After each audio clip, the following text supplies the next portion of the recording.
Olá, boa noite, sejam muito bem-vindos todos vocês. Hoje nós estamos aqui com uma visita muito ilustre. Eu tenho certeza que todos nós seremos muito abençoados com um conhecimento assim muito valioso. Pastor Ricardo, ele tem 20 anos de pastoreio, né, pastor? E ele estudou teologia nos Estados Unidos, é mestre e doutor em teologia. Tem um conhecimento muito grande de história e hoje ele vai fazer com a gente juntos aqui uma jornada de fé. Como começou isso tudo? Qual a história da igreja, da Bíblia, como que a Bíblia chegou até nós? Tenho certeza que essa é uma curiosidade de muitos e muitos até que nem têm esse conhecimento da palavra e tudo, né, pastor? Muito obrigada pela tua presença, muito nos honra. Muito obrigada mesmo. Obrigado, Deise, pelo convite. A alegria estar aqui para a gente falar de um assunto que é um assunto maravilhoso, empolgante, que é falar da nossa fé, do Salvador e de como a igreja, então, avançou, né, nesse decorrer toda a sua história. Porque hoje nós estamos aqui falando de algo que aconteceu 2000 anos atrás. Exato. E, como isso chegou até nós. Né? Exatamente. Eu costumo dizer que nós estamos entrando numa conversa que começou há 2000 anos atrás. E eu não posso entrar nessa conversa querendo dar as cartas, querendo expor a minha opinião apenas. Eu preciso sentar e falar assim, olha, o que vocês conversaram em 2000 anos atrás? Por isso que você é um apaixonado por história. Aí nós vamos ver o que eles conversaram e vamos entrar na conversa. Porque talvez eu fale alguma coisa, levante um questionamento que alguém lá atrás já conversou, já solucionou e ponto final. Perfeito. Então vamos olhar para lá e ver o que foi conversado e engajar nessa conversa de 2000 anos. Então vamos mergulhar nessa jornada, né? Vamos lá. E aí, como tudo começou? Tudo começou com o nosso maravilhoso Salvador, não é? Começa tudo nele, ele é o centro das Escrituras. Ele é o começo, meio, fim. Ele. Tirar Cristo do cristianismo é impossível. Você acaba com o cristianismo, ele é o centro, ele é o autor, ele é o consumador da nossa fé. Então tudo gira em torno dele. Hoje e quando eu li um devocional do Spurgeon que dizia que o céu é Cristo, né? Cristo é o céu. Se eu fosse para o inferno, com Cristo eu estaria no céu. Spurgeon é maravilhoso, né? É um dos meus favoritos também, demais, chamado né? Príncipe dos Pregadores, né? É verdade. E acredite se quiser, Deise, ele não teve estudo formal, viu? Ele nunca foi para uma faculdade teológica, um seminário teológico. Ele é alguém fora da curva, vamos dizer assim, porque ele assumiu a sua igreja, que é o Tabernáculo Metropolitano de Londres, com 21 anos. Um rapaz, né? 21 anos. E naquela idade ele arrastava já multidões. As pessoas paravam, o trânsito ficava um caos, o congestionamento, né? Naquela época, todos para ouvirem Spurgeon. Seus sermões eram publicados e rodavam a semana toda. E as pessoas, então, lotavam as igrejas para ouvir Spurgeon. Um rapaz, mas cheio de espírito. E a gente vê um avivamento mesmo que aconteceu na Europa ali, nós falando de 1800, né, no século XIX, um avivamento de uma Europa que experimentou vários avivamentos, na verdade. Né? E hoje em dia, na verdade, está numa situação bem oposta, mas que experimentou muita ação de Deus. Então tudo começa com Cristo, e com a sua obra. Nós vamos fazer um tour aí no mundo. Vamos ter que fazer um tour um pouco na história. Eu gosto de falar que a gente pode fazer primeiro um voo panorâmico. A gente pega o avião, decola e olha por cima toda a história da igreja. E se de repente achou um ponto onde quer se aprofundar, a gente desce o avião e estuda aquele ponto em particular da história. Mas a ideia é fazer um voo panorâmico e ver séculos assim numa conversa. Né? Então a gente começa com Cristo, onde ele deixa uma instrução aos seus apóstolos, né, de ir e fazer discípulos de todas as nações. Jesus não estava brincando com isso, não. Ele falou, vocês vão, batizem, ensinem tudo que eu vos tenho ordenado. E eu vou estar com vocês todos os dias, até a consumação dos séculos. Só que esperem em Jerusalém, porque para fazer esse trabalho de fazer discípulos, não é na força de vocês, né? Esperem em Jerusalém até que venha o poder do alto. E aí que vai capacitar. E ele fala, porque vocês vão receber poder do Espírito Santo quando ele descer. E vocês vão ser minhas testemunhas, tanto em Jerusalém, Judéia, Samaria, até os confins da terra. Atos 1:8. Eles tinham que esperar o poder do alto para ir. Atos 2, vem o Espírito de Deus, derrama sobre eles, capacita, e a partir dali a igreja inicia, a igreja toma forma, a igreja primitiva. A gente fala de primitiva não porque seria alguma coisa atrasada, não é nesse sentido, mas é porque seria aquela igreja primeira, né? Uma igreja primitiva. Sim. Então, eles começam, e é muito interessante que o primeiro sermão já milhares se convertem, né? E ali eles já começam a igreja em Jerusalém, tudo começa ali. Só que lembra que Jesus falou o que para eles? Vão por todo mundo. Só que eles não vão por todo mundo, eles ficam em Jerusalém, porque milhares começam a se converter. 5 mil numa pregação, 3 na outra. A igreja de uma hora para outra virou uma mega church. Né? Virou de repente. Tem 11, 12 apóstolos para cuidar de todo mundo. Institui os diáconos em Atos 6, para poder ajudar na distribuição de alimentos, porque imagina o volume. A gente às vezes vem de uma igreja pequena ou média e tem tantas necessidades. Imagina uma igreja recém-começada, com quase 10 mil pessoas, né? Meu Deus. E aí, então, eles ficam em Jerusalém. Atos 8, Deus manda uma perseguição. Deus manda perseguição para os cristãos? Às vezes manda. Atos 8, ele enviou. E é muito interessante que Atos 8 fala assim, e veio sobremodo uma perseguição sobre eles, Atos 8:1, que eles foram espalhados. Sabe espalhados para onde, Deise? Os 4 Judéia, Samaria e confins da terra, que eram os lugares onde Jesus falou para eles iam receber poder para irem. Eles não foram. Veio a perseguição e empurrou os caras para esses lugares. E a igreja começou a disseminar. Saiu por causa da perseguição. Saíram. Os apóstolos ficaram em Jerusalém, é verdade. Mas depois eles saíram também. Mas a turma começou a sair. E o evangelho começou, então, a ir para as outras regiões. Sair de Jerusalém. A primeira igreja, depois de Jerusalém, foi Antioquia, né, um pouco ao norte. Aqui era a igreja do apóstolo Paulo, que depois ele fica ali. E depois, quando Paulo, então, ele é convertido, aí ele vai aos gentios, e aí nós temos toda a expansão do evangelho no Império Romano. Tanto que era plano de Paulo ir até a Espanha, né, no extremo, né, que ele queria passar em Roma, pegar algumas ofertas para poder ir para a Espanha. Então o evangelho ele começa a expandir aí. Só que chegou uma hora que os apóstolos começam a morrer, né? João é o último deles, e ele vai morrer, e aí bispos ou pastores, presbíteros, são toda a mesma função, eles são levantados para continuar a pastorar a igreja, e a igreja vai crescendo e disseminando. E crescendo debaixo sempre de perseguição. Desde, olha, existe uma fala de um dos pais da igreja. Quando a gente fala de pais da igreja, é uma turma do período pós-apostólico, sabe? Depois da morte dos apóstolos, aqueles primeiros pastores, a história chama eles de pais da igreja. Não que eles geraram a igreja, nada disso, mas é uma forma que a teologia os chama, os pais da igreja, ou a era patrística.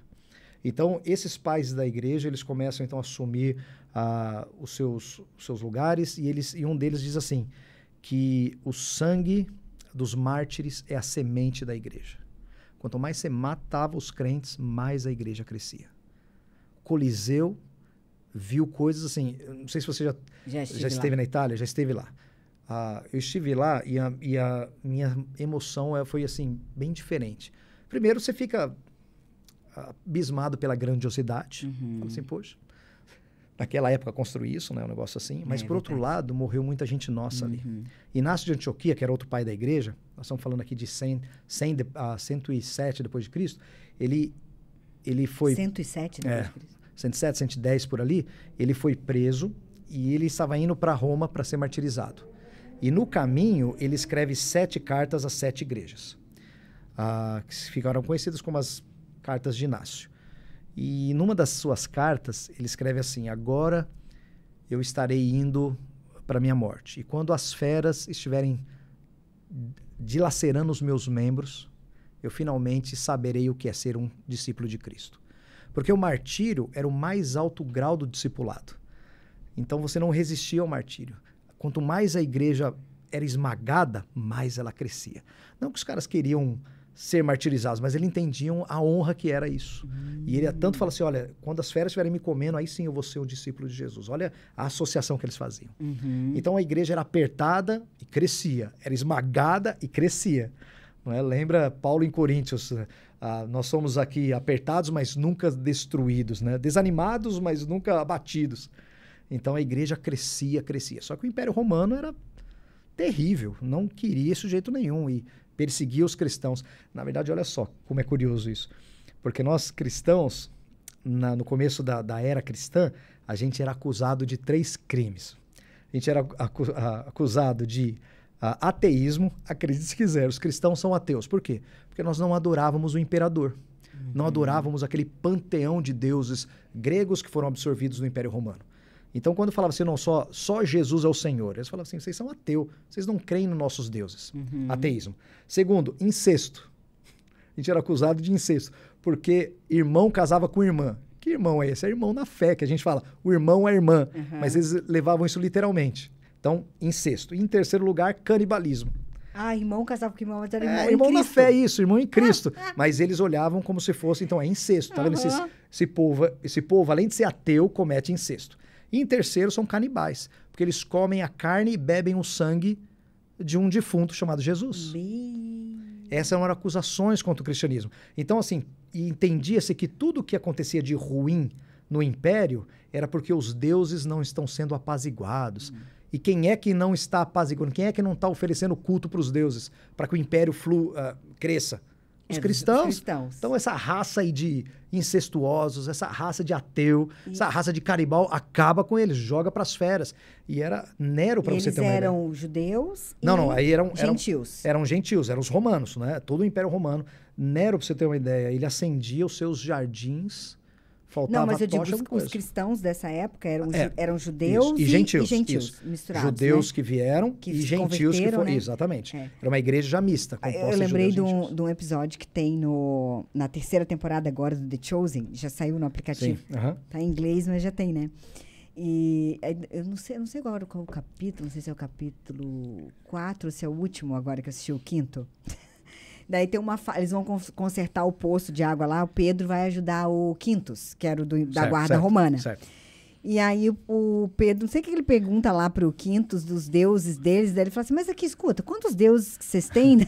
Aí ele fala assim, tem a deusa disso, deus daquilo, deus daquilo, deus daquilo. Ele falou assim, mas aí ele falou assim, meu Deus, mas como é que faz para oferecer sacrifício para isso tudo de Deus, né? Ele ficou pensando que na cultura judaica, que eles tinham que oferecer um sacrifício por causa do pecado, né? E tal. E como é que faz para oferecer um sacrifício? Geralmente escolhiam um, né? Os guerreiros tinham Ares como deus da Aí o guerra, Quintus explica para ele, não, é que depende. Se o seu problema é tal, então é pro deus tal. Se o teu problema é outro, E você percebe como isso moldou o catolicismo? Não é? Os santos, né? Exatamente. Os santos. Você tem um problema no casamento, quem é que você busca dentro do catolicismo? É o Santo Antônio. Você tem um problema com as dívidas? Quem é? É o santo não sei o que das dívidas.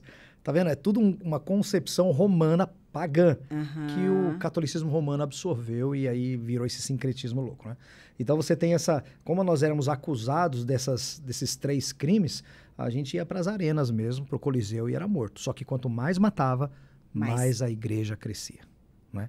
Até que chegou um momento onde, finalmente, um imperador chamado Constantino, ele tem uma visão. Ele estava querendo o poder, estava querendo do domínio, ser o imperador, e ele tem uma visão. E diz a história que ele viu viu um sinal no céu, que na verdade são as 2 letras gregas, que é o Ki e o Rho, que é o início do nome de Cristo em grego, né?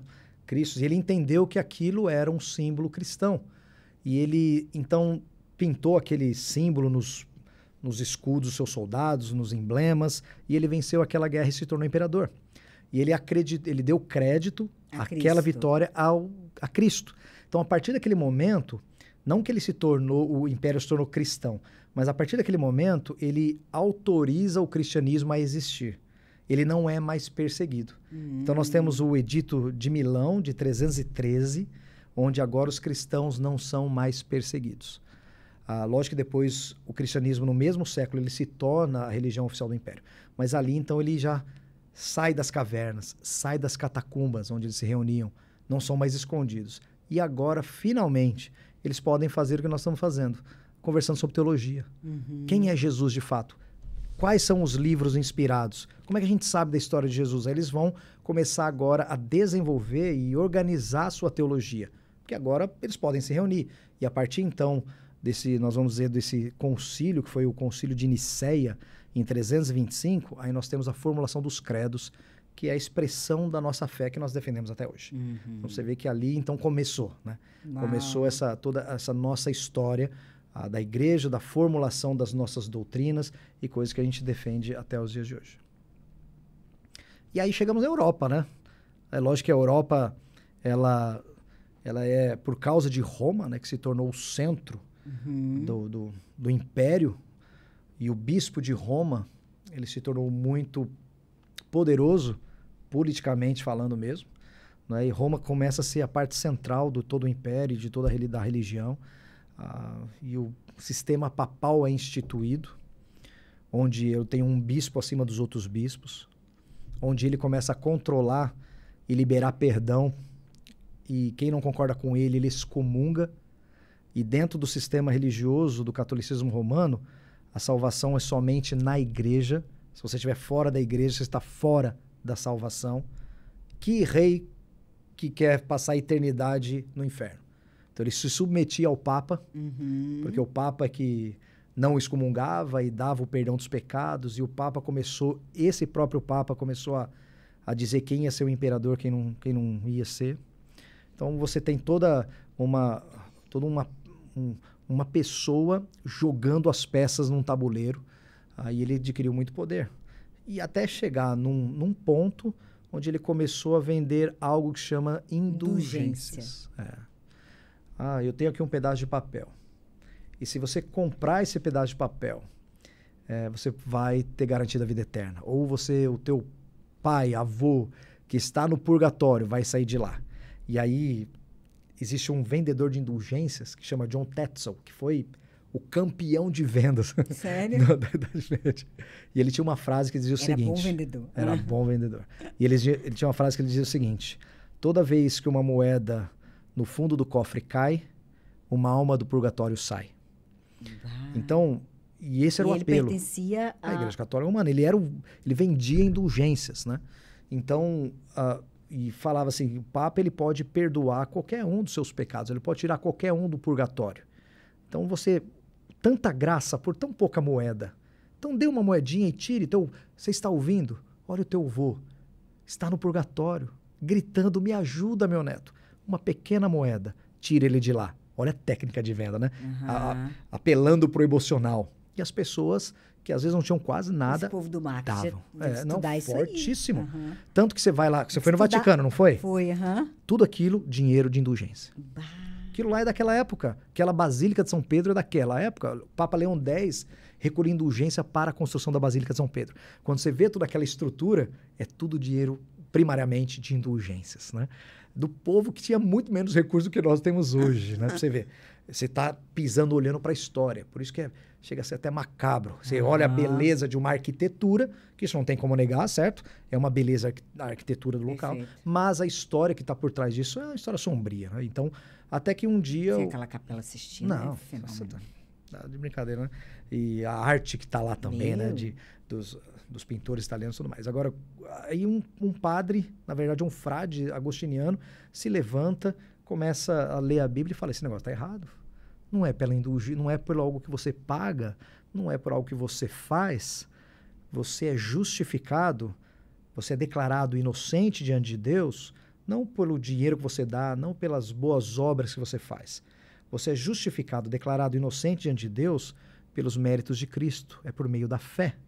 E ele entendeu que era pela fé. Já existia o evangelho. Já, só que era em latim, Daisy. Ninguém lia latim, o povo mal escrevia e lia a sua própria língua. E a língua da igreja era em latim. Eles traduziram, porque a Bíblia ela foi escrita em hebraico, o Antigo Testamento, e grego, o Novo Testamento, com pequenas porções em aramaico. Mas era grego, porque o grego na época de Jesus era o inglês de hoje.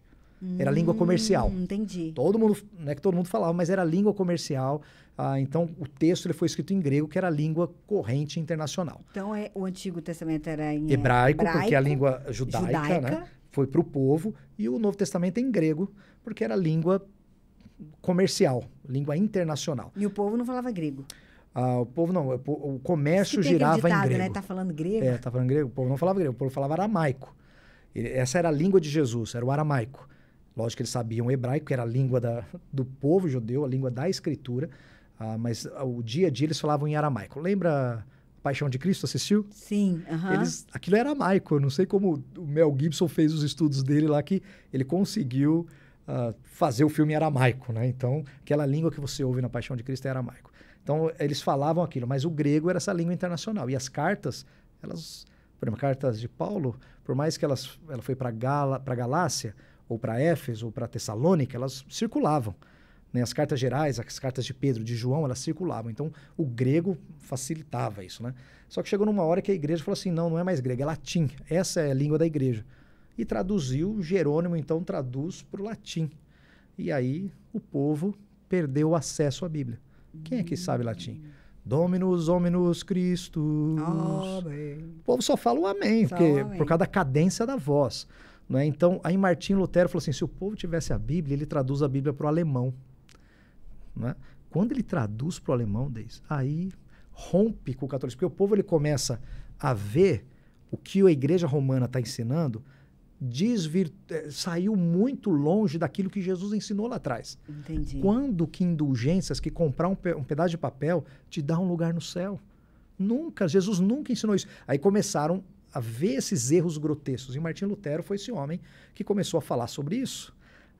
E aí é onde nós temos o surgimento da Reforma Protestante, que invadiu a Europa de uma forma maravilhosa. E aí nós temos, a partir do protestantismo, uma difusão muito grande das religiões, das denominações, melhor dizendo, do protestantismo na Europa. Você tem o início da Igreja Presbiteriana, início da Igreja Batista, da Metodista, que são as chamadas igrejas históricas.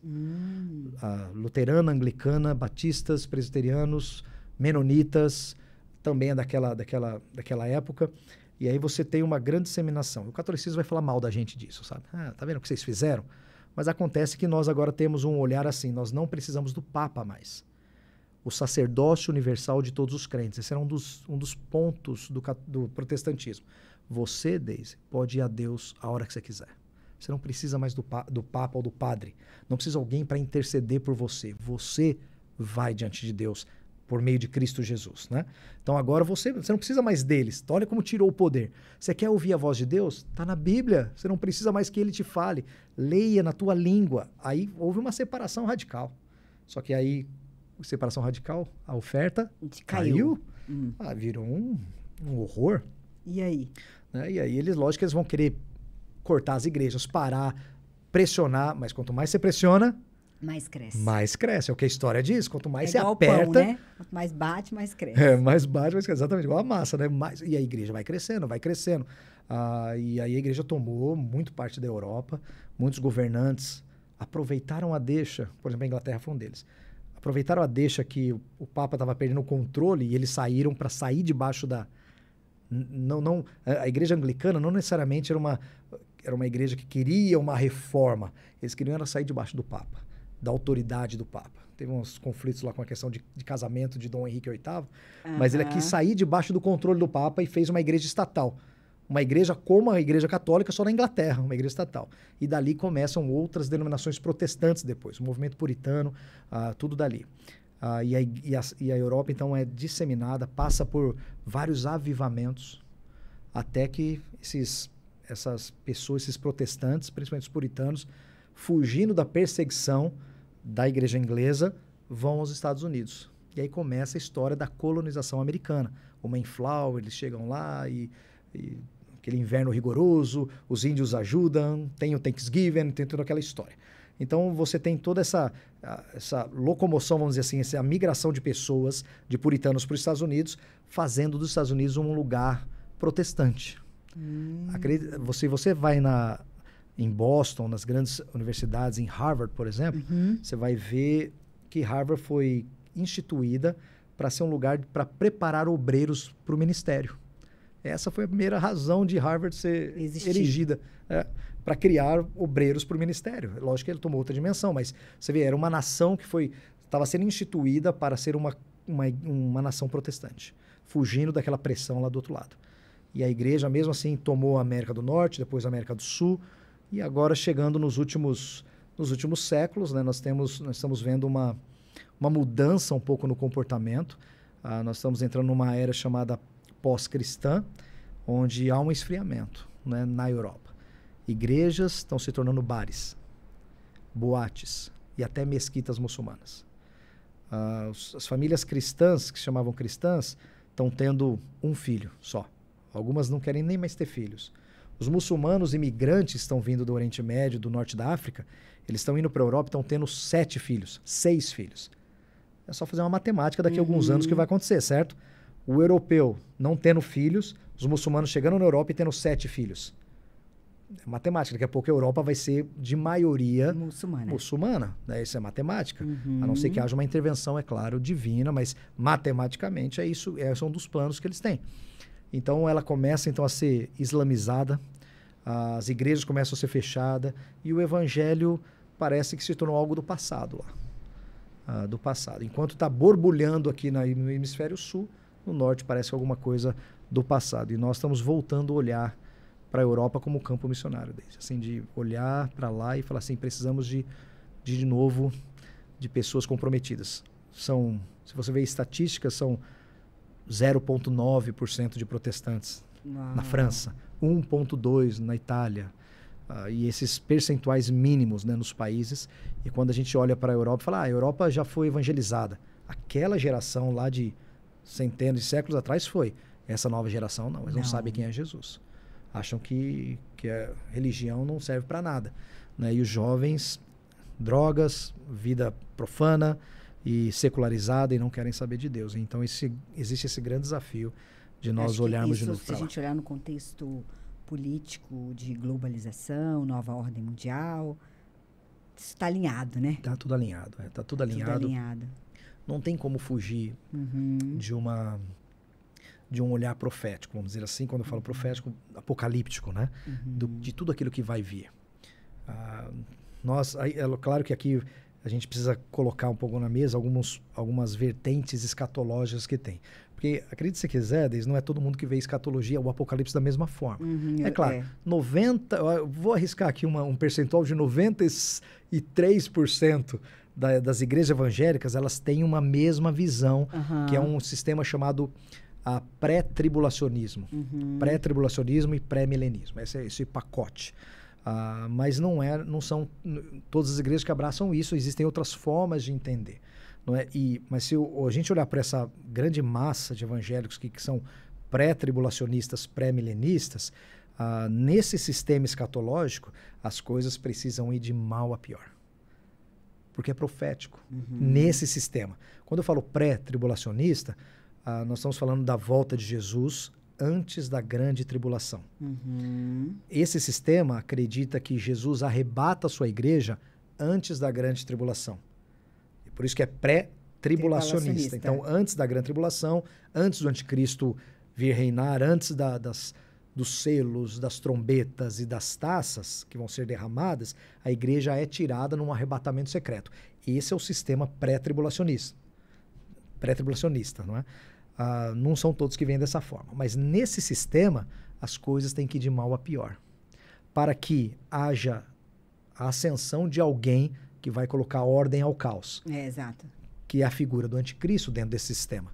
Onde todos vão adorá-lo, vão ver quão magnífico ele é, porque ele trouxe solução para o caos. Exato. Todos vão aplaudir até, se possível, eles vão enganar até alguns dos eleitos, Jesus diz em Mateus 24, nessa época. E depois, assim, ele se revela quem ele é, e aí a grande perseguição. Mas, sabe, nesse sistema escatológico, as coisas têm que ir para baixo. Entendi. O que leva a gente a olhar para a nossa situação do país hoje e entender muita coisa, né? Sim, show de horrores. Ele precisa estar assim para que chegue num ponto escatológico que nós entendemos do Apocalipse. Você vê como está tudo amarrado, como você disse, né? Tá tudo amarradinho. Então, assim, vamos orar? Sim, podemos orar. Vamos jejuar? Sim, faça isso. Mas entenda que o plano de Deus está tendo um direcionamento. O fechado, desenrolar da história já está escrito. Nós olhamos para trás para a história, mas lá na frente a gente já sabe o que vai acontecer. Foi revelado para nós, certo? Exato. Você sabe da segunda vinda, Jesus vai voltar. E até Jesus voltar, alguns sinais vão acontecer. Ele nos disse quais são os sinais que iriam acontecer. Por exemplo, em Mateus 24, olha o que diz. É que eu amo também falar de escatologia, mas enfim. Em Mateus 24, ele diz assim, que nos últimos tempos a fé de muitos se esfriaria. O amor também. E o amor também. O amor de muitos se esfriaria. E em Timóteo, ele fala assim, que nos últimos dias os homens não suportarão a sã doutrina. Eles taparão os seus ouvidos e procurarão mestres de acordo com a sua própria conveniência. E é o que nós estamos vivendo hoje. Muitas pessoas não querem mais saber de doutrina, eles querem ouvir algo que seja legal para eles. E aí, aqui eu faço até uma crítica, eu faço mesmo, porque no púlpito, na central onde eu ministro, eu falo mesmo. E eu acho que essa teologia coaching que entrou nas igrejas é pernicioso, nos afasta do evangelho, é algo que a gente deveria repudiar. E as pessoas procuram esse tipo de coisa, onde supervaloriza o eu, enquanto Cristo falou que você tinha que crucificar o eu. não é? Então há uma inversão aí. As pessoas estão procurando isso. Aos últimos tempos, o amor de muitos se esfriaria. E a gente está esperando por um avivamento desse. Exato. Como é que a gente espera um avivamento se Jesus disse que o amor de quase todos se esfriariam? Se as pessoas iam buscar seus próprios interesses, não iam querer saber de doutrina, de fé cristã. A gente está procurando algo que não está escrito. Tá vendo? É um desejo humano. Ah, não, porque o Brasil é o celeiro de missionários. Eu ouço isso há 50 anos já. E não é o celeiro de missionários. Estados Unidos ainda continua sendo assim insuperável no envio de missionários, em quantidade. Pois é, e o cenário dos Estados Unidos hoje nisso aí tudo? Que os puritanos foram para lá. Por sinal, eu li um capítulo de um livro da teologia puritana sobre o zelo. Meu Deus. São demais. Eles queriam uma igreja pura, né? Daí vem o puritanismo. Não, quando eu li aquilo, eu tomei assim... Eu já sabia, mas eu tomei mais assim consciência do quão rasa eu sou. Todos verdade. nós, né? Todos nós. Por isso que Jesus disse, né? Sois homens de pouca fé. A gente tem muita distração. Né? A gente passa muito tempo nas redes sociais e pouco tempo na presença de Deus. Essa é a grande real. Os puritanos não. Era joelho no chão. Era vida de devoção, busca de santidade, busca do reino de Deus. A gente se distrai muito fácil. Por exemplo, vai uma crítica construtiva, não sei se é construtiva ou não, mas enfim. Uma crítica. Uma crítica. Como né? diz o pastor Luiz Hermínio que eu vi, crítica construtiva, só escuto quem constrói. Quem constrói. É uma crítica. Por exemplo, está construindo alguma coisa, não é construtiva. Vamos, assim, algo que eu também salientei e tentei avisar os membros de nossa igreja, onde eu falo assim, as pessoas elas estão indo para frente dos quartéis, passarem dias lá, mas não vêm na presença do Senhor, passar uma noite em vigília. Sabe, a gente tem muitas distrações, estamos muito interessados nas coisas dessa terra e esquecendo que a nossa pátria é celestial. Nós estamos de passagem aqui. Aqui é a nossa passagem. Nós viemos para cá, estamos aqui, conhecemos o Salvador e temos uma missão, que é povoar o céu, que é proclamar o Evangelho, e nós estamos preocupados com outras coisas que são importantes, mas não é o nosso chamado, não é a nossa missão. Então a gente se distrai com muita coisa. E aí nós estamos esperando um avivamento, sendo que o texto está dizendo que o negócio vai para baixo, vai para o buraco. E que precisa ir para lá, né? Não é? E de novo, sempre que a igreja é amassada, ela cresce. Se você quer um avivamento, o que você tem que fazer? Bom, não existe técnicas. Na verdade, um Charles Finney, que foi um teólogo aí da pós-reforma, que ele é muito lido na Assembleia de Deus, inclusive. Né? Uhum. Ele dava técnicas, né? Ele errou muito. E ele dava como fazer um avivamento. Ele dava técnicas para trazer o avivamento, mas enfim. Olha, já era o coach da época. Tá vendo? Já era o coach da época. E assim, nós não vamos ter essas técnicas de trazer avivamento, nada. Na verdade, você quer que a igreja cresça, ela precisa ser moída. Não é assim, vamos fazer isso. Ela precisa ser moída, porque assim é a história. A gente olha para trás e é assim que a gente vê a igreja crescendo. Toda vez que aperta, toda vez que amassa. Aí nós estamos numa situação onde a igreja está com medo. Tem muita gente na igreja com medo. É verdade. E eu tenho visto isso. Cadê a tua confiança em Deus? Deus é soberano, Deus está no seu trono, nada foge do seu controle. Minha mãe, outro dia, ela fica muito nas redes sociais, então ela falou assim, filha, eles vão confiscar a Bíblia da gente. Okay. Eu vou ver se eu salvo uma aqui em casa. Daí eu falei, mãe, eu tenho duas, mas eu tava querendo adquirir mais umas, acho que é o momento. Mas se eu disser que eu tenho uma só, acho que vai, né?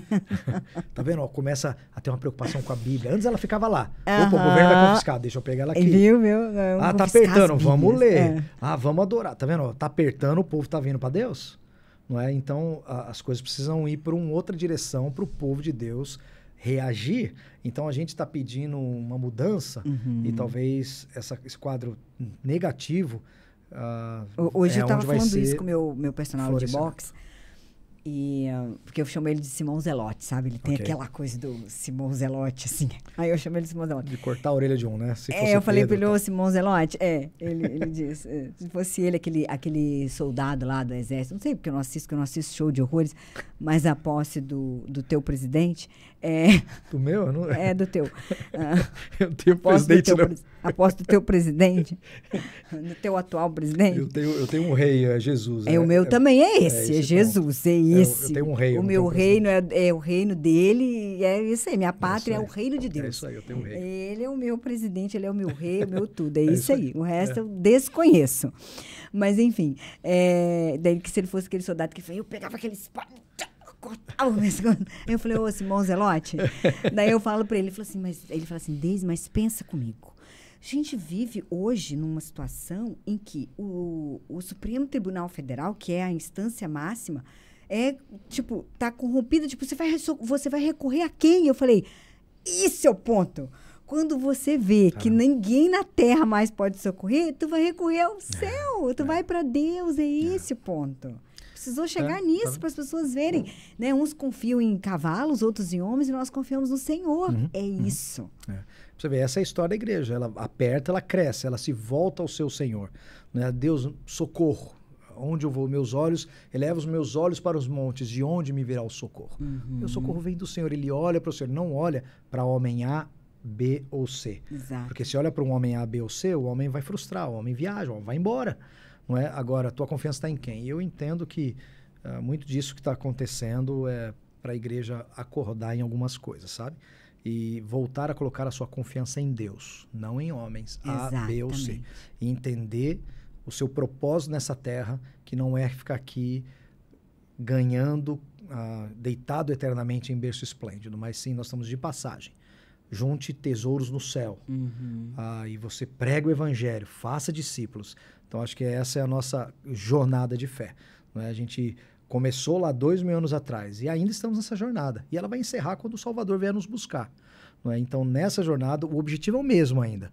Aquilo que Jesus falou para os seus 12 lá atrás. Vão, façam discípulos, batizem essa turma, ensinem eles a guardar. E aquilo serve para nós até hoje. Hoje, é para a sua igreja. E aí a gente está fazendo isso. Até que ele venha. E quando tiverem todos sendo... todos aqueles que ele separou, ouvirem, estiverem ali, ele vem buscar sua noiva. É a sua promessa. Essa promessa nós estamos aguardando. É a grande promessa. Spurgeon, citando mais uma vez ele, diz a história que toda manhã ele abria a janela do seu quarto e falava assim, olhava para o céu e falava, será que é hoje? Bonitinho. Cara, que legal, né? Eu procuro assim, será que é hoje? Tá vendo? Ele vive uma ardente expectativa.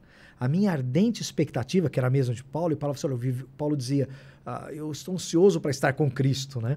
O viver para mim, o morrer é lucro, né? Viver é Cristo. Né? Então ele vivia aquilo e a gente fica pensando, será que é hoje? Será que é hoje que o Salvador vai me buscar? Então eu não estou, assim, lógico que a gente tenha nossos direitos e compromissos civis nessa terra, mas a minha esperança tem que estar olhando a segunda vinda. Eu estou com o ouvido assim, preparado para ouvir a trombeta. Eu quero ouvir essa trombeta tocar. Não é mais do que ver a situação do Brasil mudar. Mais do que qualquer outra coisa, eu quero ouvir a trombeta soar. Essa tem que ser a nossa esperança. Então, isso tem que ser maior do que todas as coisas. Exatamente. Né? Então, a história da igreja, ela vem falando do seu Senhor. E é isso que nós vamos em direção. A gente está muito distraído, né? Está muito distraído. Muitas coisas pelo caminho. É verdade. Televisão, passou a era, agora a internet, os aplicativos. A gente não tinha tempo para nada. Vieram agora as redes sociais, metaverso. A gente conseguiu tempo para tudo. E aí vai entrar o metaverso, sei lá para onde a gente vai parar isso agora, para minha cabeça. Eu não enxergo ainda, né, o que virá ainda depois. Sabe, nós estamos fazendo estudo de um livro fantástico, que eu acho que o pastor deve conhecer, que chama As Mentiras que as Mulheres Acreditam e as Verdades que as Libertam. Não conheço. Nossa, lembra o autor? Nancy. Nancy. O marido dela escreveu As Mentiras que os Homens Acreditam, e tem para as meninas também, para adolescente. É fantástico. E aí, primeiro ela começa contando as histórias que a gente acredita sobre Deus, porque daí isso se origina todas as outras mentiras que a gente acredita, e as nossas atitudes são todas norteadas pelas verdades que a gente acredita, tendo consciência de que a gente acredita naquilo ou não. Porque muitas vezes, se eu te disser que você acredita nisso, você vai falar, não, isso aí eu já não acredito mais. Mas você acredita, porque, na verdade, as tuas atitudes, as decisões que você toma são baseadas naquilo ali. Sim. Né? E E daí uma das... bom, ela fala sobre... Ela começa sobre Deus, depois as mentiras que a gente acredita sobre nós, e as mentiras que a gente acredita sobre o pecado, e daí vai, né, cada capítulo do livro, uma das mentiras. Ela lista algumas, mas óbvio que, né, Ponto de Tona são todas pautadas na palavra de Deus, né? A verdade é Cristo, né? A verdade é a palavra e tal. Mas aí eu ia dizer sobre uma coisa que você falou, que era uma mentira que ela dizia lá que a gente acredita. Uma delas, essa questão do coach, que ela fala que uma mentira que a gente acredita é que muitas das coisas que a gente passa, os problemas que a gente tem, que a gente sofre, é por falta de amor próprio. Essa é uma boa mentira. Essa é uma boa mentira. Porque a verdade é que é excesso de amor próprio que a gente tem. É verdade. Isso é as distrações, né? As Nós distrações. Estamos falando, excesso de amor. Né? Eu vi a uma gente pessoa... se ama demais, esse é o ponto. Verdade. A gente tem que amar a Cristo. Verdade, perfeito. Eu estava pedalando na Atlântica, delícia, né? E aí eu cruzei com uma mulher que estava com uma camiseta assim, se ame primeiro. Lá. Né? Tava em inglês, né? Se ame primeiro. Aí eu falei, mensagem oposta da de Jesus, onde ele fala que é sempre amar a Deus em primeiro lugar, né? Não a si mesmo. Aí que começam as guerras, aí que começam os terrores dessa vida, quando você pensa em você primeiro. Porque daí o outro não importa. Então, o que importa se eu aniquilar essa pessoa? O que importa é eu primeiro, né? Então, completamente, vamos dizer assim, humanista, né? Voltado muito para o eu. E aí, é claro, Jesus vai falar, você quer me seguir? Você vai fazer algumas coisas. Primeiro, você negue-se a si mesmo. Então. Tome cada dia a sua cruz. E depois você vem e me segue. O negar a si mesmo é parte do cristianismo, sempre foi. Só que nós vivemos essa época onde você não se nega, você se afirma. Ame a si mesmo. Apareça nas redes sociais como o top, né? Como uma pessoa que está viajando, bela, magra, esportista, sei lá, e aí vai, certo? Então a gente é uma autopromoção muito grande. Exatamente. Aí os nossos púlpitos, eles têm que falar assim, não, você precisa de uma coisa, você precisa morrer. Mas credo, você precisa morrer. A semente, se ela não morre, ela não dá fruto. Você precisa negar-se a si mesmo, mas não é algo que a sociedade hoje quer, negar-se a si mesmo. Ela quer aprovar-se a si mesmo. Assim como a perseguição. Ninguém quer o avivamento, mas não quer a perseguição. Exatamente. Né? E é bem isso mesmo. E ele vai vir, se vier mais um avivamento, se nós, a igreja, experimentarmos, Deus queira que venha, mas se vier, ele não vem do nada. Ele vem porque o povo está sendo pressionado e busca, e ora, e se arrepende dos seus pecados, mas precisa desse tempo de pressão. E nós ainda não estamos, viu, Deise? Nós não estamos em pressão. Sim, esse claro momento que nós estamos passando é um momento difícil, mas não é pressão.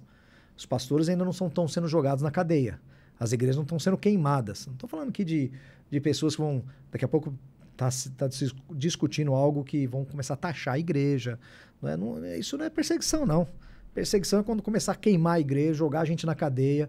Você fazer esse podcast aqui, falar de assuntos cristãos, eles virem aqui levar você embora, te taxarem, fecharem a tua porta por causa do nome de Cristo. Aí nós estamos falando de perseguição. Quando você vai visitar esses nossos irmãos em igrejas perseguidas, em países fechados, onde a fé tem o seu mais alto valor, que é a vida, onde pessoas morrem por Cristo, literalmente morrem por Cristo, ali é perseguição. Então não estamos... estamos passando... Não. Ainda vai ter ainda uma boa... A água está lá no pé ainda. E se chegar, o que nós vamos fazer? Nós vamos ir em frente. Mesmo que a frente seja a morte, mas nós vamos em frente. Claro. É isso que é esperado de nós. A igreja ela não recua, as portas do inferno não prevalecem, nós vamos em frente. E mesmo que a gente morra por Cristo, as portas do inferno não prevaleceram. A nossa morte sinaliza a vitória da igreja. Porque é assim que a igreja sempre foi. O sangue da igreja, dos mártires, faz a igreja crescer. A igreja cresce, cresce, cresce. Então, eu vejo com essa atual situação do Brasil, com a história da igreja, amarrando com a história da igreja, a situação que a Europa hoje vive de uma era pós-cristã, todos como cumprimento de algo que está chegando mesmo no fim. Nós estamos indo para os últimos tempos. Mas você vê, ao mesmo tempo que o norte, né? O hemisfério norte, no caso, se esfria, o hemisfério sul se aquece, né? Se aquece. Nesse avivamento. A gente vê mesmo um mover de Deus para nós, mas assim, E também é lógico que precisa de uma avaliação, o que de fato é um mover de Deus, né? O que está gerando fruto de fato, digo assim, igrejas sendo organizadas, pessoas sendo salvas. Esse é o resultado, né? Transformação de uma sociedade. Sempre quando o avivamento vinha, ele transformava. Os bares fechavam, as igrejas lotavam, havia uma transformação. Barulho dentro da igreja, desde isso não é avivamento. O avivamento genuíno, ele traz mudança de vida e mudança de onde a igreja está inserida. É incrível. É o que diz a história dos avivamentos, né? Certo. Você vai estudar, sempre traz mudança social. Mas não podemos negar que sim, houve essa mudança de norte para sul, e o sul a gente espera que retorne de novo ao hemisfério norte, dentro daquilo que a Bíblia diz do final dos tempos, e a gente possa continuar pregando o evangelho. E os Estados Unidos hoje está como? Nesse contexto cristão, assim? Nós estamos meio que experimentando algo que os Estados Unidos experimentou há 2 anos atrás, com a saída do Trump, né, no caso do cenário político, estou dizendo. Não, digo no né? cenário protestante, assim. O cenário protestante, a igreja nos Estados Unidos, ela também recuou em percentual, mas tem muita igreja lá é forte, né? Tem muita igreja que está causando um impacto tremendo na sociedade. Então a gente fala assim, o evangelho nos Estados Unidos esfriou. Eu falo assim, percentualmente houve-se uma redução, mas tem muita igreja forte ainda, fazendo muita diferença. Eu acho que isso ainda está longe de ser uma Europa. Europa, você vai, literalmente você vê os cultos vazios, muita cabecinha branca lá dentro, jovens estão fora, muita secularização. Nos Estados Unidos ainda você vê igrejas lotadas e de jovens, e de gente indo para a rua, e de gente indo evangelizar, de gente querendo ir para campo missionário, que são sinais de vitalidade, né? Sinais de uma igreja sadia, de uma igreja forte, ela está multiplicando, ela está crescendo, ela está abrindo outros trabalhos, a igreja está crescendo. Então, diferentemente da Europa. Só que existe já toda uma atenção, tanto da igreja da Ásia, quanto a igreja latino-americana, de voltar para esses pontos e reevangelizar. Agora, o quanto, será que vai ser de novo como era? Não sei. Aí eu acho que não vai ser como era. Porque, de novo, nós estamos apontando para um cenário escatológico, onde o amor de quase muito esfriará, onde as pessoas vão procurar seus próprios interesses, deixar a sã doutrina de lado. Então, está indo para esse... Isso a gente já está vivendo hoje, né? Tá o amor de muitos desse. esfriando. Tá, sim. Né? Tá, cada um sim. buscando seus próprios interesses. Tá, sim. É só olhar e procurando seus próprios interesses dentro das próprias igrejas. O que é mais triste. Né? Não, isso tudo, esse livro que eu te falei aí, ela é um livro cristão em que ela escreve para cristãos. Isso tudo ela relata de coisas que acontecem dentro da igreja, com mulheres cristãs. Isso é muito triste. Muito triste. A gente pode, sim, levantar a voz, uma voz profética, no sentido de proclamar a palavra de Deus e ajustar isso. Mas lembre-se que nós estamos indo para um quadro escatológico. Lembre que nós estamos indo para algo que é inevitável, que já foi dito por Jesus, profetizado e que vai acontecer. Então, o nosso próximo podcast vai ser sobre escatologia. Muita coisa para falar sobre escatologia e é um assunto fascinante também. Né? Mas agora falando da palavra de Deus. Da Bíblia. Historicamente falando, trazendo até... Então, a Bíblia, é muito importante a gente firmar as bases na Bíblia, porque ela é a nossa base de fé. Um dos termos do protestantismo chama-se sola scriptura. Por que eu gosto de resumir dessa forma, o que nos diferencia do catolicismo, nós protestantes do catolicismo? Se resume em 5 solas, né, que são os 5 solas da Reforma Protestante. Sola Scriptura, Sola Fide, Sola Gratia, Solus Christus, Soli Deo Gloria. Sola Scriptura vai dizer o seguinte, a Bíblia é a nossa única regra de fé e prática. Se a Bíblia diz, eu obedeço. Se ela não diz, eu não sou obrigado a obedecer. Toda a minha fé, ela baseia-se naquilo que a Bíblia diz. Por isso que é importante a gente ter muito fundamentada a origem dessa escritura, a assertividade dela. De fato, são esses livros que são inspirados. Entender tudo isso, porque a nossa fé está baseada lá. E como você disse, a gente faz aquilo que crê. Vamos dizer que a ortopraxia, quer dizer, a nossa prática, ela vem da nossa ortodoxia, daquilo que a gente crê. Você só faz o que você crê. Exato. Certo? Então, se você vai gerar uma ação, eu preciso ter muito certo que aquilo que vai levar a fazer aquela ação é correto. Então, estudar a Bíblia é fundamental para nós. Né? Então, nós somos conhecidos como o povo da Bíblia, o povo do livro. Na verdade, os muçulmanos chamam a gente do povo do livro. Ah, é? Está no Alcorão, inclusive, o povo Sério? do livro. Então, assim, a Bíblia para nós, ela é fundamental. Nós carregamos a Bíblia, estudamos a Bíblia, porque a Bíblia fala do Redentor. Jesus vira para aqueles fariseus e fala assim, olha, vocês acham que vocês têm a vida eterna nas Escrituras, mas sabe que a Escritura ela fala de mim. Né? Então, Jesus, novamente, né, ele é o centro, ele é o assunto das Escrituras. Aqui não é um livro de coaching, aqui não é um livro científico, aqui é um livro que fala de Cristo, que vai falar desse Deus que aponta para Cristo. Toda a história do Antigo Testamento, ela tem um ponto central. O Antigo Testamento, ele olha para frente, ele olha para o evento do Calvário. Tudo são símbolos e sombras que vão apontando para o Calvário. No Novo Testamento, tudo agora olha para trás, para o mesmo Calvário. Ele é esse ponto de conversão, onde o Antigo Testamento olha para frente e o Novo Testamento olha para trás. Tudo gira em torno de Cristo. E a Bíblia é a história da redenção. Não é? Tanto que a gente separa, assim, se eu falar para você, divida a Bíblia em assuntos. Né? A forma clássica de a gente dividir é criação, queda, redenção, consumação. 4 pontos. Criação, 2 capítulos. Gênesis. Queda, 1 capítulo, que é o Gênesis 1 e 2. Queda, Gênesis 3. Consumação, nós vamos ver Apocalipse 22. De Gênesis 3 a Apocalipse 22, eu tenho redenção. É o assunto primário de toda a Escritura, onde o centro é Cristo. Israel sendo escolhido para levar as nações a saber o que é uma teocracia de verdade. O Messias vindo desse reino de Deus e agora os discípulos saindo para trazer as pessoas e instituir o reino de Deus. Então, Cristo ele é esse centro. Né? Ele é o centro das Escrituras. Então, nós vamos olhar para a Bíblia para conhecer quem é Cristo, para dar as bases para a nossa fé. E é claro que eu acho que uma pergunta que todos nós já enfrentamos, que é aquela da como é que eu sei que esse livro é de verdade, né? É verdadeiro. E muitos vão falar o quê? Esse livro foi escrito por homens. Por homens, certo? Muitos vão questionar isso. Esse livro foi escrito por homens. E mais uma vez, é claro que ele foi escrito por homens. Ele não foi dado, não desceu do céu com 2 asinhas, né? Ele foi escrito por homens. Só que nós entendemos que Deus inspirou esses homens, moveu. E é muito legal você entender essa questão da inspiração, sabe, Deise? Quando um pai ou uma mãe está vendo o filho começar a escrever, já passou por isso? Não. Né? Ou um tio, uma tia, você vê a criança começando a escrever. Aí talvez a primeira palavrinha que ela vai escrever seja o nomezinho dela. Vamos separar, o nome dele seja João. Aí ele começa a fazer o J, e o pai, a mãe, a criança veio da escola, aprendi meu nome. Que legal, filho, vamos lá, escreve aí. Aí ele começa o J. Aí, de repente, se a voltinha do J ficou muito aberta, o pai faz o quê? Filho, fecha um pouquinho. Isso, muito bem. O que o pai está fazendo? Ele está supervisionando a escrita. Quem está escrevendo?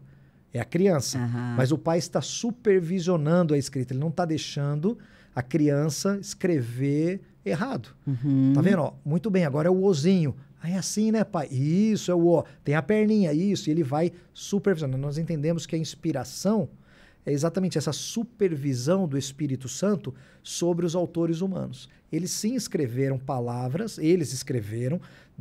Tiago é diferente de Pedro, que é diferente de Paulo. Eles têm estilos literários diferentes. Uhum. Né? Porque Deus usou essa própria expressão literária deles. Só que o Espírito Santo supervisionou, capacitou, deu as palavras para eles escreverem e eles escreveram. Então nós vamos dizer que a Bíblia ela é humana e divina. Ela tem esses 2 axiomas. A Bíblia foi escrita por homens. Claro que foi escrita por homens, mas também foi supervisionada todo o tempo pelo Espírito Santo, de modo que ela foi registrada sem erro. Sem erro. E esse é um dos pontos para nós importantíssimos das Escrituras. A inerrância das Escrituras. Hoje em dia tem um pastor muito conhecido que diz que a Bíblia precisa ser atualizada. Ai, meu Deus. E era um pastor batista do nosso meio. Misericórdia, pai. Pastor muito conhecido na internet e tudo mais. E ele falou que a Bíblia precisava ser atualizada por uma situação lá. É aí que Jesus diz que ele tem que se esvaziar da gente mesmo. Você vê? Daí ele fala que tem que se atualizar e tal. E a gente vai entender que a Bíblia ela não tem erros, ela é suficiente, ela não precisa de atualização. E esses são os pontos centrais da nossa doutrina da Bíblia. Ela é inerrante. porque ela foi inspirada por Deus, ela é suficiente. Não é porque eu não entendo Exatamente. que aquilo está errado. Exatamente. Não é porque eu talvez não tenha compreensão, é que ela é errada. Eu preciso buscar. Então a gente tem toda uma doutrina da Bíblia, principalmente nessa questão da inerrância, de falar que ela não tem erros, para que a gente possa basear a nossa fé. Ela foi escrita por homens, sim, mas supervisionados pelo poder de Deus, tanto que ela está aí como um documento que é o documento mais comprovado em manuscritos de toda a história, e nós podemos ter certeza que o que nós temos na mão é o texto sagrado.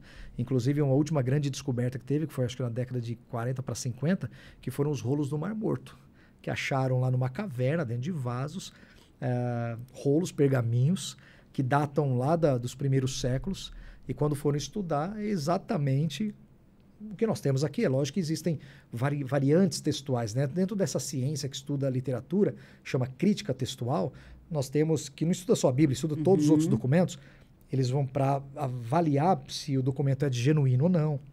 Existe essa crítica textual, eles vão achar variações textuais de um manuscrito para o outro, mas nenhuma dessas variações muda conteúdo, sabe? É apenas variações de um texto para o outro. O conteúdo é o mesmo. E eu estive em Israel, no Museu da Bíblia, e vi lá os manuscritos do Mar Morto, expostos, né? E é claro que os estudiosos vão dizer que é o material que nós temos na mão, o que comprova que durante séculos não foi alterado as coisas. Né? Então, é muito fundamental a gente ter essa base da fé cristã nas Escrituras. Não é? E uma das coisas que a gente precisa deixar muito claro, porque a Igreja Católica, dentro dessa questão de atualização da Bíblia, eles colocaram livros a mais. Né? A gente fala o cânon, né? A seleção de grupos inspirados, de livros inspirados.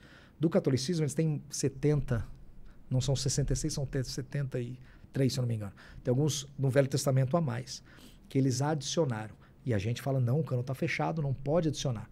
Mas eles falam assim, a Igreja é que fez o cânon, então a gente pode mudar a hora que quiser. A gente fala assim, não, a Igreja nunca fez o cânon. A Igreja reconheceu quais escritos eram inspirados. Porque existem alguns critérios. Como é que eu sei que esses livros são inspirados e não outros inspirados? Eu tenho os livros inspirados, que nós chamamos de livros canônicos, e tenho outra literatura que chama os livros apócrifos, que existiram vários e vários livros apócrifos na primeira era, no primeiro século da era cristã. Existem 4 critérios. Primeiro deles, apostolicidade.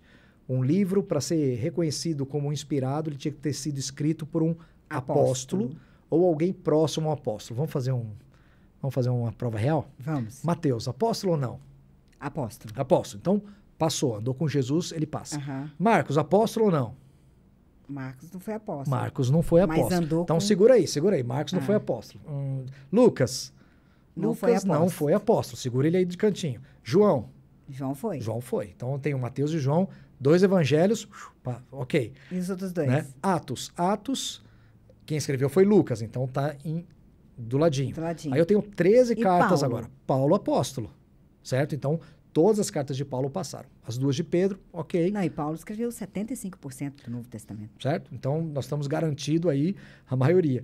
João, apóstolo. Judas não foi apóstolo. Esse não é Judas... Iscariote. Nem o Tadeu, nem o Iscariotes. E Tiago, que tem ali, não é Tiago, irmão de João, né? E nem Tiago, filho de Alfeu. O Tiago maior e o menor. Não é. Não é o Tiaguinho. Esse Tiago, não. Esse Tiago é irmão de Jesus. O que escreveu? E Judas também. O que escreveu é? São 2 irmãos de Jesus. Então, esses caras, tá vendo? Não são apóstolos. Judas também é irmão de Jesus. Também. Esses caras não são apóstolos. Como é que eles entraram? Pela proximidade. Então, Marcos, pela proximidade com Pedro. Lucas, pela proximidade com Paulo, porque viajou, fez viagens missionárias com Paulo. Atos tem uma sessão onde ele está contando, narrando, de repente ele começa a falar nós. Entra na sessão do nós, que é quando ele está na equipe missionária de Paulo. E ali onde ele vai. E depois eu tenho, depois Judas e Tiago, por serem irmãos de Jesus, foram aceitos. É o primeiro critério, apostolicidade. O segundo critério seria harmonia. Todos os livros não podem se contradizer. Eu não posso escrever alguma coisa que contradiza um outro escrito. Então, eles precisam estar em harmonia. Por exemplo, por que o Evangelho de Maria Madalena não foi aceito no cânon? Porque ele contradizia os outros evangelhos. Então, não foi aceito. Por que outros escritos? Porque contradizia esses livros. Terceiro lugar, aí sim, havia uma aceitação da igreja. A igreja reconhecia, por exemplo, vamos fazer uma situação hipotética aqui. A igreja católica, tu disse. Não, antes não era tá. católica romana, era a igreja escondida lá. Entendi. Né? A igreja nas catacumbas, a igreja fugindo da perseguição. Mas vamos pensar, se eu escrevo uma carta para você, não assino, e se seu esposo escreve uma carta para você e também não assina, certo? E nós vamos escrever uma carta, será que você vai ser capaz de reconhecer qual é a carta do seu esposo? Sim. Sim, né? Por quê? Porque ele tem um jeito de te tratar, Claro. de te chamar, de expor. Você vai ver na hora a carta. E acontecia essa mesma coisa. A igreja reconhecia quais eram cartas de fato dos apóstolos. Porque circulavam. Pela convivência. Pela convivência, o estilo, sabe? Isso aqui é de Paulo. Por exemplo, Hebreus. Carta de Hebreus, o catolicismo fala que é de Paulo. E nós vamos falar que não, os protestantes falam que não. Por quê? Porque não é o estilo, não é o linguajar de Paulo. Não é? Então, nós temos essa forma. Então, a apostolicidade em primeiro lugar, a harmonia nós temos, não pode se contradizer. Terceiro, você tem esse reconhecimento da igreja. E quarto, um testificar do Espírito. Né? Você sabe que você está lendo a palavra de Deus porque é uma confirmação. Então, esses são 4 critérios para mostrar que a Bíblia, esses livros, são de fato os livros inspirados que nós temos que ter para a base da nossa fé. Eu acho que esse é um bom ponto para a gente começar e deixar para depois Mas alguns conversar. apóstolos não sabiam escrever, né? Não, alguns eram iletrados. Iletrados. E aí, por isso, tem ajuda, né? Por exemplo, você tem alguns textos, como Pedro, as cartas de Pedro, dizem que o grego usado em Pedro é riquíssimo, né? O que já não seria, talvez, da pena dele, principalmente segundo a Pedro, mas talvez alguém que ele ditou e alguém, Escreveu. um secretário, como aconteceu em Romanos, né? Paulo tinha um secretário, vamos dizer assim, né? Que escrevia para ele enquanto ele ditava, já, lógico, de idade avançada, ele falava e alguém escrevia. Ele é o autor, mas o escritor era uma outra pessoa ali. Sim, mesmo preso na cadeia, ele escrevia, exatamente, né? exatamente. Então tem isso.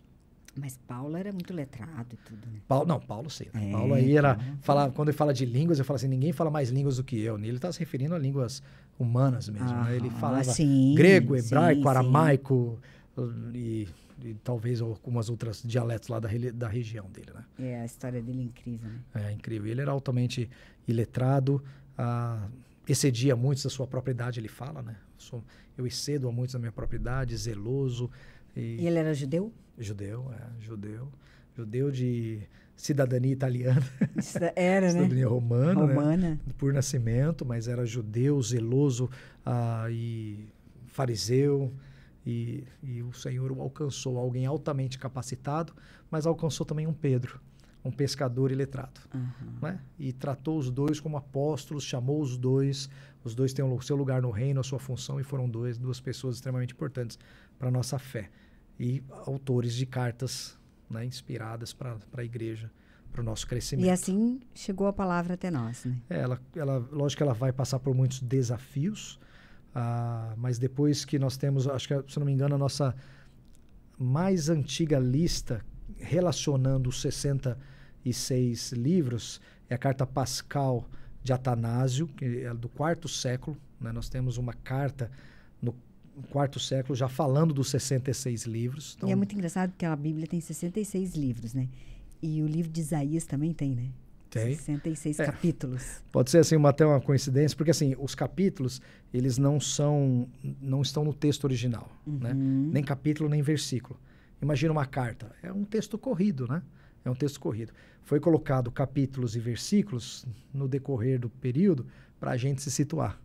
Pensou achar um versículo de Isaías, por exemplo, que é daquele tamanho. Onde está aquele trechinho que eu quero? Aí colocaram capítulos e versículos para a gente se situar. Mas o texto era corrido, né? Então, tanto os capítulos, quanto os versículos, quanto aqueles subtítulos que a gente vê antes do...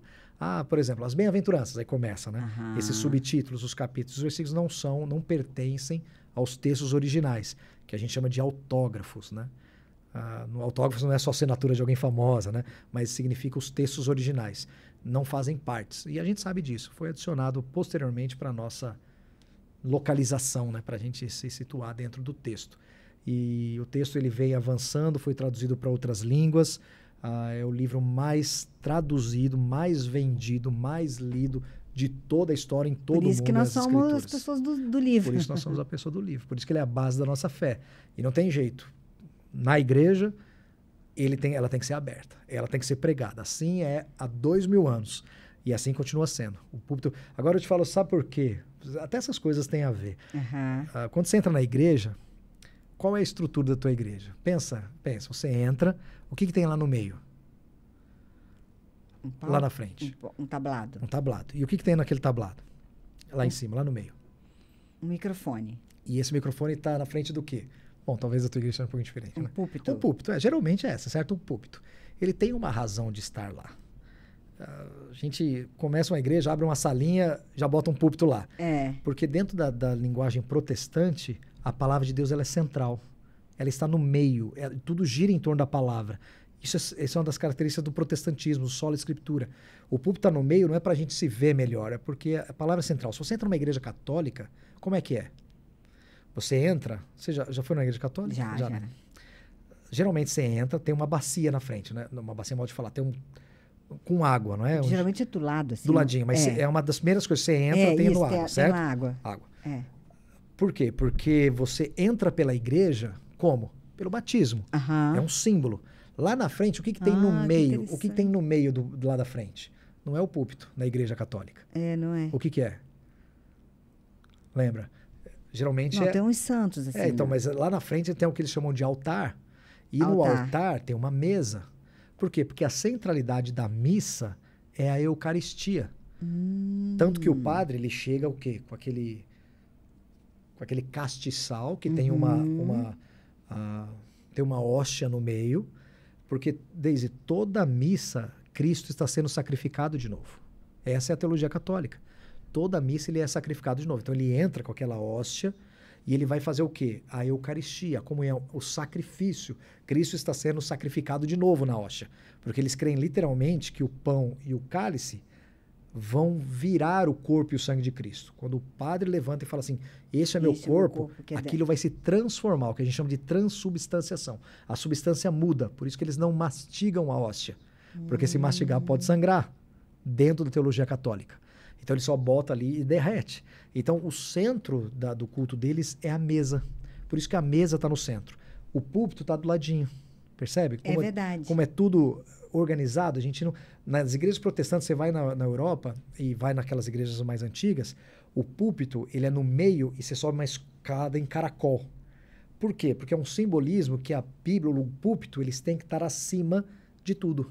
Então é tudo simbólico, expressa alguma coisa. Então quando você entra numa igreja evangélica, protestante, o que está lá no meio? O púlpito. Não tem mais nada, é o púlpito, porque a Bíblia ela é central, a proclamação da palavra ela é central. A gente acha que é para se ver melhor, né? Não, mas é todo esse simbolismo. Então você entra numa igreja católica, você vê esses símbolos em todos os lugares, nas igrejas protestantes também teria que ser isso. Então a Bíblia ela é central, por isso a gente precisa estar muito assertivo naquilo que nós temos em nossas mãos, né? Da sua história, nas versões, nas traduções, mas nós temos hoje a garantia de que o que nós temos na mão, ela de fato é a palavra de Deus proclamada por Jesus e seus apóstolos e hoje está disponível para nós. Conhecemos a salvação. Né? Glória a Deus, né? Pastor Ricardo, muito obrigada. Meu Deus, foi assim, tremendo. Contamos com o pastor aqui mais vezes para falar agora na próxima de escatologia, né? Tá bom, alegria poder estar aqui. Eu falo assim, eu amo falar sobre teologia, falar sobre as coisas de Deus e vamos sim, vamos sentar mais uma vez para conversar. E trazer um pouco mais desse conhecimento, né? Porque acho que hoje, como a gente está muito distraído, um pouco se vai buscar a origem disso, né? A história que é um fundamento da nossa fé, né? E de trazer essa convicção, né? De que nossa fé não é uma fé burra, vamos dizer assim. Existe toda uma fundamentação histórica, doutrinária, coerente. A gente precisa conhecer, precisa estudar, está disponível. É só a gente pegar as ferramentas certas e estudar, e é riquíssima. São 2000 anos de história, né? Tem muita coisa lindo, né? boa ali e que vai edificar a nossa vida, homens e mulheres. Eu costumo dizer que são até melhores do que nós intelectualmente, superiores nas suas ideias e que deixaram coisas para nós prosseguirmos, né? A partir do estudo e da descoberta deles, a gente caminhar. Então, tem muitos tesouros aí para ser descobertos. Pois é, então que Deus possa colocar em nós essa vontade, né? Essa sede pela palavra dele e a fome pela presença, né? Amém. É bem isso. E o zelo pela graça, né? Sempre a graça de Deus. Se não é a graça de Deus, onde estaríamos nós? Exatamente. E eu acho que todas as escrituras e fazer teologia, ela tem que levar... eu costumo dizer que a teologia, ela não é para nos dar as respostas. A teologia, ela deve nos levar aos pés da cruz. Você descobre quem é Deus, o que Ele fez por nós. Não para você se exaltar, mas para você se prostrar. Aí você se prostra em piedade. Quanto mais você sabe, muita gente vai falar assim, a teologia esfria a tua fé. Não, a teologia nos leva aos pés da cruz. A gente se fala assim... Eu já ouvi muito falar isso mesmo. O que acontece é que teologia, ela mostra a verdade e às vezes conflita com costumes de algumas igrejas. E você fala, eu não faço mais isso, porque a Bíblia não fala para eu fazer. Aí quem está de fora fala, você esfriou. Não esfriei, apenas eu cortei aquilo que não é bíblico. Mas a verdadeira teologia, a boa teologia, te leva aos pés da cruz. Aí você fica mais sedento, querendo mais de Deus. Fala, esse é o Deus verdadeiro, eu quero conhecê-lo, eu quero ver como ele age, quero mais dele. Tá vendo? Te leva a se prostrar. A boa teologia te leva a te prostrar. Só que você não fica prostrado. Quando você se prostra, o que é que você tem que fazer depois? Se levantar e fazer a tua missão. Proclamar o evangelho, ir atrás dos perdidos e edificar a igreja. Tá vendo? É todo esse caminho. Costumo dizer, na igreja a gente tem 3 pilares, que é a teologia, uma boa teologia que nos leva a uma vida de piedade, uma vida de devoção e que nos leva à missão. Não adianta eu saber tudo de teologia e não fazer nada com aquilo. Não adianta também eu ter fome, sede de Deus e não fazer nada com aquilo. Eu preciso fazer algo que é, além de me render, levar o evangelho. Proclamar, fazer discípulos. De Jesus, não meus, né? Sim, eu não faço discípulos de ninguém. Então, essa trajetória então, é importantíssimo, sim. A gente estudar a teologia, falar sobre isso, para nos levar mais a Deus e para levantarmos e fazermos a nossa missão. Glória a Deus. Obrigada, pastor. Prazer, querida. Boa noite. Eu espero que vocês tenham ficado desejosos de buscar mais disso, de se aprofundar mais nesse conhecimento. Deixa aí o like de vocês, envia isso para todas as pessoas que vocês conhecem que precisam desse conhecimento. E escrevam aí que vocês querem o pastor Ricardo de novo, que agora ele vai falar de escatologia para nós, hein? Uma boa noite, fiquem com Deus. Eu vejo vocês no próximo podcast.